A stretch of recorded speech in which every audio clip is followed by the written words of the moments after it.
I press my hand against the frosted window, watching Dad's black SUV crawl down our snow-covered street. Bing Crosby croons, "I'll be home for Christmas," from the radio in the kitchen, his voice floating through our empty house like a broken promise. The brake lights flash red at the stop sign, and for one heartbeat, I think they might turn around. Come back for me. But the SUV disappears around the corner. My reflection stares back at me from the glass, a small girl with unbraided hair, wearing the red sweater Mom bought me last Christmas. The last Christmas before she got sick. The last Christmas when we were still a real family. Oliver, Tiffany's golden retriever, whines at my feet. I wipe my face with my sleeve, refusing to admit these are tears. 9-year-olds don't cry. That's what Dana always says when she catches me sniffling in my room, staring at Mom's picture. Just us now, boy. My voice sounds strange in the quiet house. The Christmas tree blinks in the corner, ornaments Mom and I made together catching the light. An angel, a star. A picture frame with my gap-toothed first-grade smile. 2 hours ago, I stood in the same spot, watching Dana pack the car while Tiffany lounged in the passenger seat, texting on her new phone. Why can't I come too? I'd asked, trailing Dad into the garage. The resort has skiing lessons for kids. I could learn. Dad wouldn't look at me.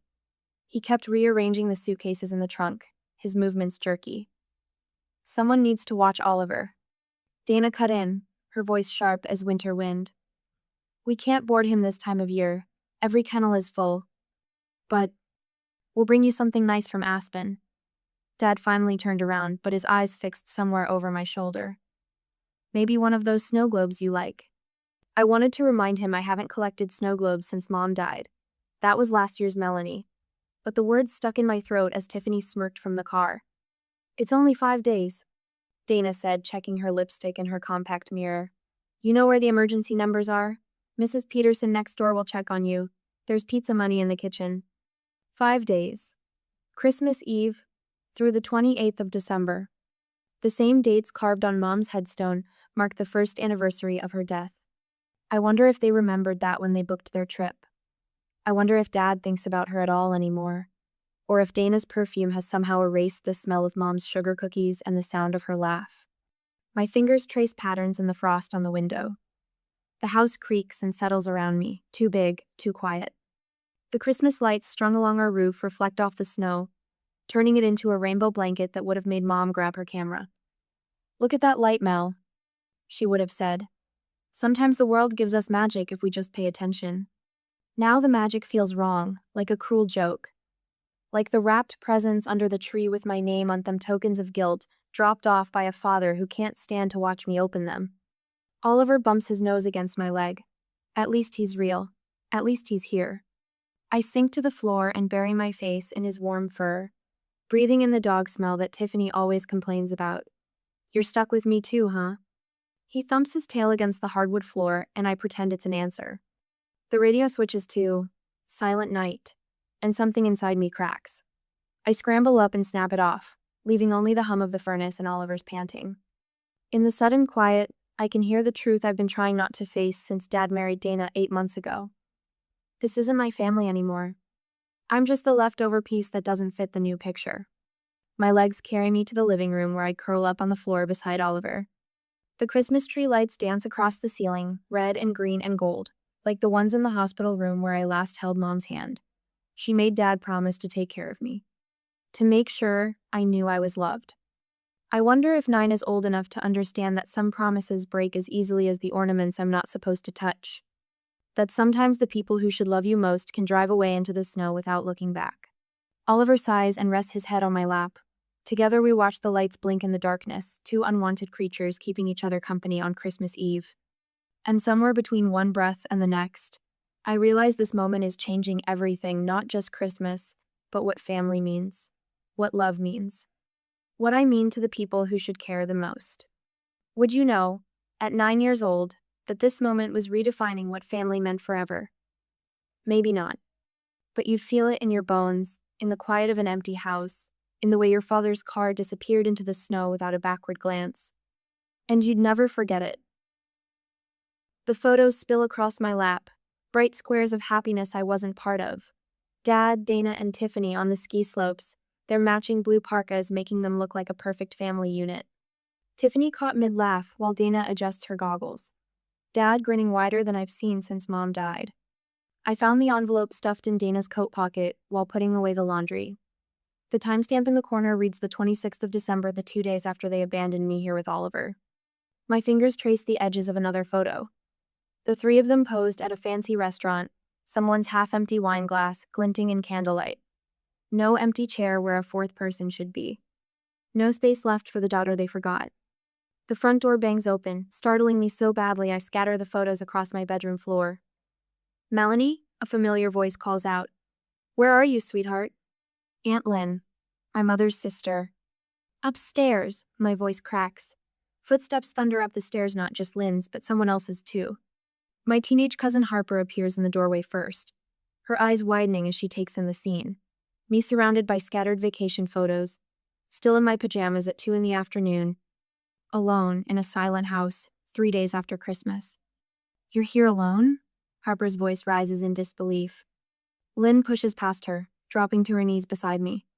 Her hands cup my face, thumbs brushing away tears I didn't realize were falling. "Oh, baby girl, how long?" "Since Christmas Eve." The words come out small. "They went to Aspen. Someone had to watch Oliver." Lynn's face does something complicated, grief and fury warring beneath her carefully controlled expression. She pulls out her phone, punching numbers with trembling fingers. It rings twice before Dad answers. "She's 9 years old, Gregory." Lynn's voice vibrates with controlled rage. "What were you thinking?" I can't hear Dad's response, but Lynn's fingers tighten around the phone. "The resort wouldn't allow more than 4 people? That's your excuse for leaving your daughter alone at Christmas?" A pause. "No, Gregory. Mrs. Peterson checking in occasionally is not adequate supervision. She's a child, not a houseplant." Harper sits beside me, gathering the photos. Her jaw tightens as she flips through them. "Some family vacation," she mutters. 4 days later, they return with a whirlwind of suitcases and shopping bags. A snow globe appears on my Drosera plastic skier trapped in perpetual motion. "See?" Dad won't meet my eyes. "We remembered." "The dog looks fine," Dana announces, inspecting Oliver with clinical detachment. "So what's the problem?" She doesn't wait for an answer before clicking upstairs in her expensive boots. Dad retreats to his study, door closing with familiar finality. Only Tiffany lingers, smirking as she drops her designer coat on the floor. "Hang that up for me, will you? Since you're already doing laundry." The next 2 weeks establish new patterns. Dana creates charts of chores all assigned to me. Tiffany's room expands, claiming Mom's old sewing nook, while my space shrinks to accommodate her overflow. When school shopping comes around, Tiffany gets hundreds for trendy brands. I get $40 at Target and Dana's lecture about budgeting. But something else shifts too. Every Sunday, Lynn's car appears in our driveway at exactly noon. "Family lunch," she announces, brooking no argument from Dana or Dad. She drives Harper and me to her house, where photos of Mom still hang on the walls and nobody times how long I take to fold towels. The final bomb drops 3 weeks after their return. I'm dusting the living room shelves, the ones that once held Mom's entire photo collection. The silver frames, the candid shots, the professional family portraits all gone. My hand shakes as I open the bottom drawer of Dad's desk. There they are, stacked like discarded paperwork. Mom's smile buried under tax returns and old magazines. I stand there, holding a photo of Mom and me at the beach, her arms wrapped around my shoulders as we laugh at something long forgotten. The drawer feels like a coffin, each photo another nail sealing away the person I used to be daughter who belonged somewhere. Would you know what it feels like, watching yourself be erased one small piece at a time? Like a photo left in sunlight, edges fading until only a ghost remains. But ghosts can't fold laundry or babysit dogs or make themselves invisible when Dana sweeps through rooms, rearranging our lives to better fit her vision. I close the drawer without returning the photo. This one at least they can't have. This piece of who I was, who we were, stays with me. Because sometimes the only way to keep existing is to hide the parts of yourself they want to erase. Human nature. We want to fix what's broken. But what happens when the broken thing is your place in a family? When the people who should guide you through grief instead paper over it with new paint colors and stepsisters and crystal snow globes that mock everything you've lost? You learn to be invisible. You learn to fold yourself smaller and smaller until you barely cast a shadow. You learn that love, real love, doesn't demand this kind of disappearing act. You learn that sometimes family is found in Sunday dinners and fierce aunts and cousins who look at vacation photos and see not just what's there but who's missing. And maybe, just maybe, you learn that being erased from one story means you're free to write yourself into another. But not yet. Not at 9 years old, standing in a too quiet house with a stolen photo and a heart full of questions no one will answer. For now, there's only the next chore chart, the next dismissive glance, the next small death of belonging. And somewhere, in a drawer full of forgotten moments, a little girl at the beach keeps laughing with her mother, forever caught in a time when she still knew exactly where she belonged. Now, 8 years later, she lost her place. The laundry basket digs into my hip as I climb the stairs. 8 years of practice, and these weekly mountains of other people's clothes still make my arms ache. Dana's voice floats down from her bedroom, tapping out orders on her phone between complaints about the cleaning service she fired last month. Who needs a service when you have me? I sort the clothes into piles on my bed. Tiffany's designer labels, Dana's silk blouses, Dad's button-downs, my own worn t-shirts and jeans barely take up a corner. The familiar rhythm of fold, smooth, stack, carries me away until Dana's sharp intake of breath cuts through my concentration. What are you doing? She stands in my doorway, arms crossed. Those aren't properly folded. Look at these creases. My hand's still on Tiffany's cashmere sweater. I'm doing it the way you showed me. Too slowly. She snatches the sweater, refolds it with quick, aggressive movements. This should have been done an hour ago. How will you ever manage your own household if you can't handle basic tasks? From downstairs, Tiffany's laugh rings out over the sound of her reality shows. The same show she's been watching all day while I clean her bathroom, scrub her makeup stains off the sink. I have homework, I say, the words barely a whisper. Homework? Dana's voice rises. Your contribution to this household comes first. Your father works hard to provide for you, and this is how you repay him? With excuses and sloppy work? Dad's study door clicks shut down the hall. He heard. He always hears. But the door stays closed. I'm sorry, I say, reaching for another shirt. I'll work faster. Sorry doesn't get things done. Dana dumps the entire basket onto my bed, scattering my careful piles. Start over, and this time, do it right. She storms out, leaving the scent of her expensive perfume and the weight of everything unsaid. I sink onto my bed beside the jumbled clothes, press my palms against my burning eyes. The house feels like it's shrinking, walls closing in year by year until there's barely space to breathe. My phone buzzes. Harper. You okay? She asks when I pick up. You missed our FaceTime. Dana needed help with laundry. The words catch in my throat. Just taking longer than I thought. The laundry she made you redo? Again? It's fine, I'm used to it. Silence stretches between us. Then Harper says the words that crack my world open. You know this isn't normal, right? What do you mean? Mel. Her voice softens. Making a 17-year-old do all the housework while her stepsister watches television? That's not normal. Coming to my house for Sunday dinner, that's normal. My mom asking me to help with dishes, sometimes that's normal. What Dana does, that's not okay. But Dad says, Uncle Greg is wrong. The steel in Harper's voice surprises me. Come over tomorrow, I want to show you something. The next afternoon, Harper spreads college brochures across her bedroom floor. Look, she says, pointing to scholarship information. You've got the grades. You could go anywhere. Dana says college is a waste of. Stop. Harper grabs my hands. Stop telling me what Dana says. What do you want? The question hits me like a physical blow. What do I want? Has anyone asked me that since Mom died? I pick up a brochure for Washington State University. The campus looks like freedom, like escape. I want. The words stick, but I force them out. I want more than this. Then let's make it happen. Harper pulls her laptop closer. I'll help you apply for every scholarship we can find. That night, I sit at my desk after finishing Dana's lists of chores. My history paper lies before me, marked with an A+ and a note from Mrs. Chen. This shows real promise. Consider submitting to the state essay contest. I trace the red letters with my finger. In the hall mirror this morning, I noticed something different in my eyes. A quiet fire. A determination I hadn't seen before. My phone lights up with a text from Lynn about helping with college applications. Below it, another message from Harper linking to scholarship essays. Their support wraps around me like armor. The next Tuesday afternoon, I stand in the kitchen doorway while Dana reviews her daily task list. I can't clean today, I say, my voice steady despite my racing heart. I joined a study group. We meet every Tuesday. Dana's head snaps up. Excuse me? A study group for AP History. Since when do you care about school? Tiffany calls from her permanent spot on the couch. Since now. I adjust my backpack strap, already turning toward the door. I can do the cleaning tomorrow. Your father won't like this. Dana's voice could freeze water. Gregory, come talk to your daughter. Dad appears in his study doorway, reading glasses pushed up on his head. He looks at me like I'm a stranger.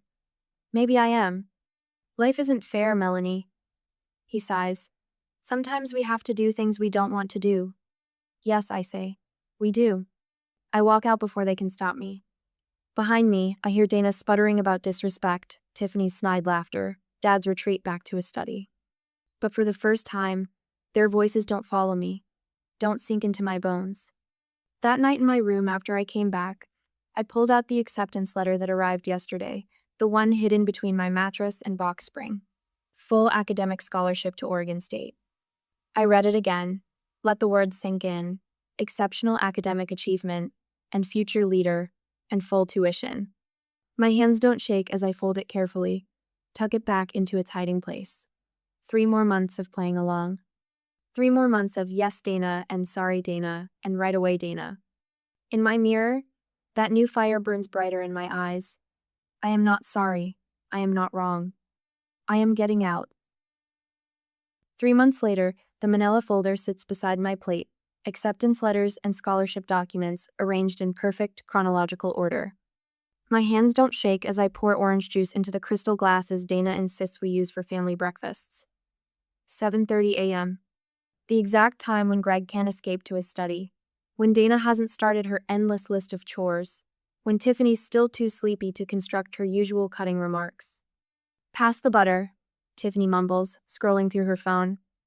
Her second semester of community college starts next week. The same semester she's already threatening to drop because school is like super stressful. I slide the butter dish across the table, counting heartbeats. 3, 2, 1. I received my college acceptance letters. My voice comes out steady, strong. The voice of someone who spent years practicing this moment in front of Harper's bedroom mirror.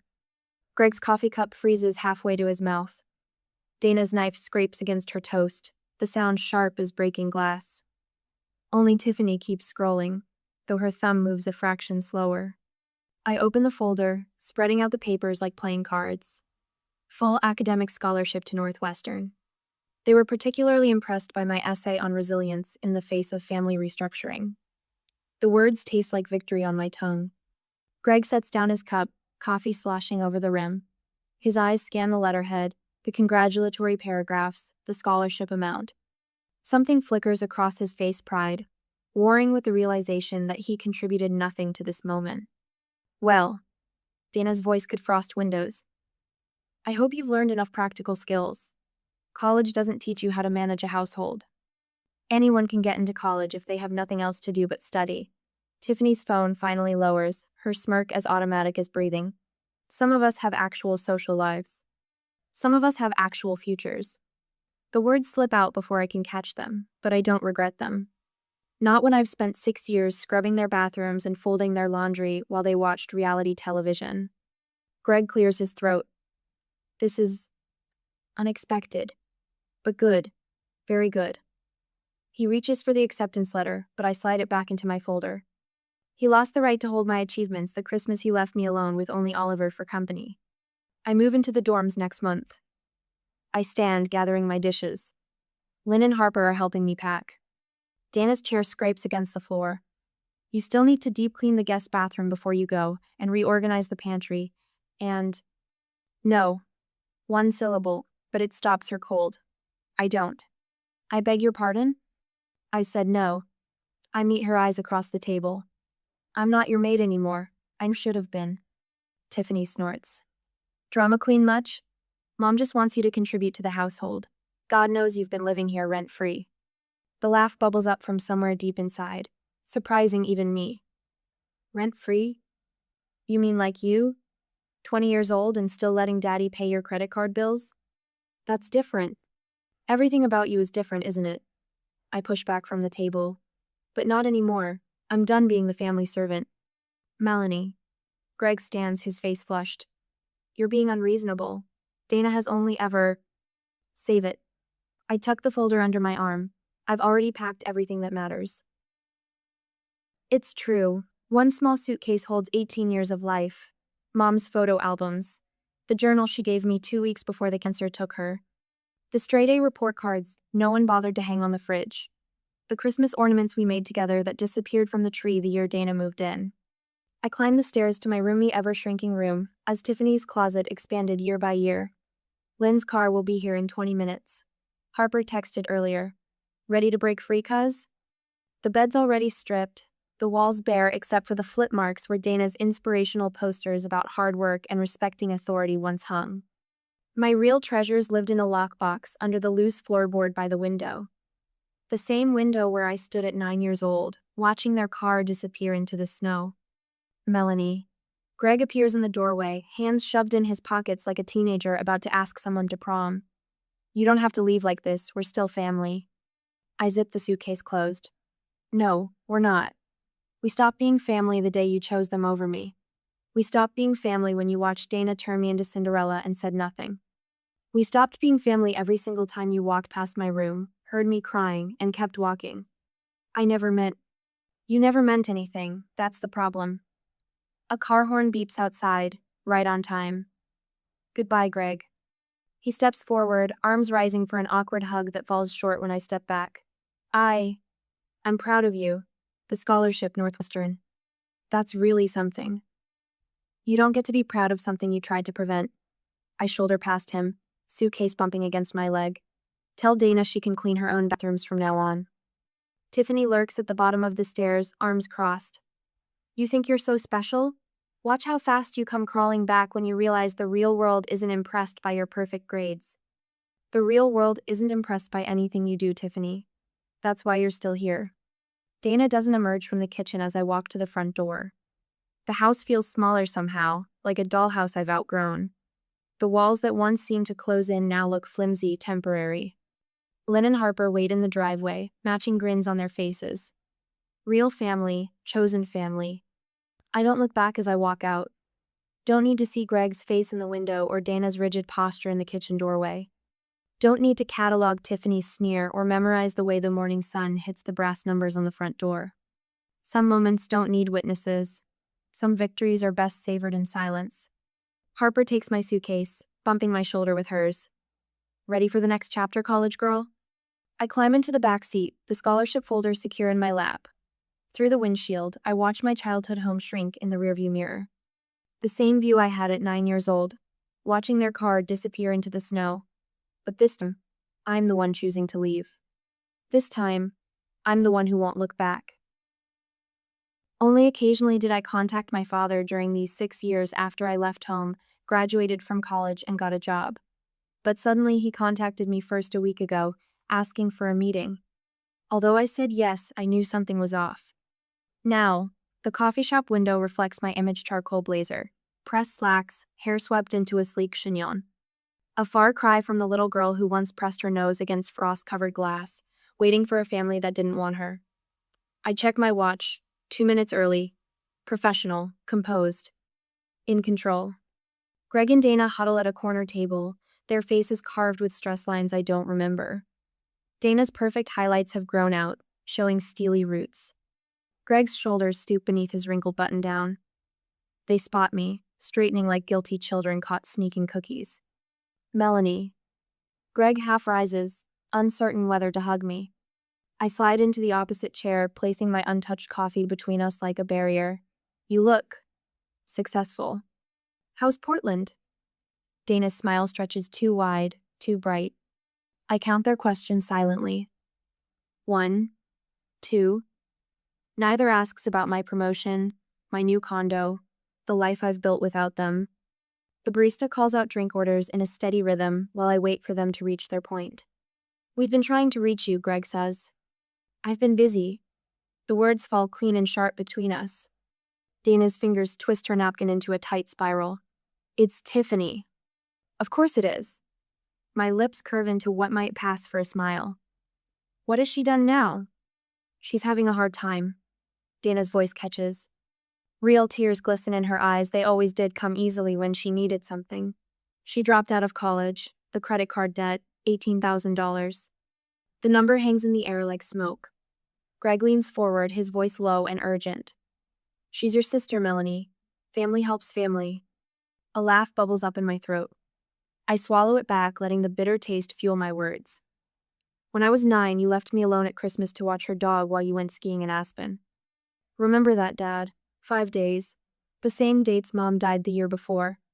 His face drains of color. Dana jumps in. That was different. You were always so mature.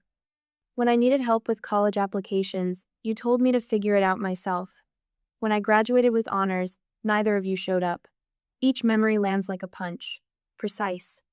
Controlled. But I did figure it out.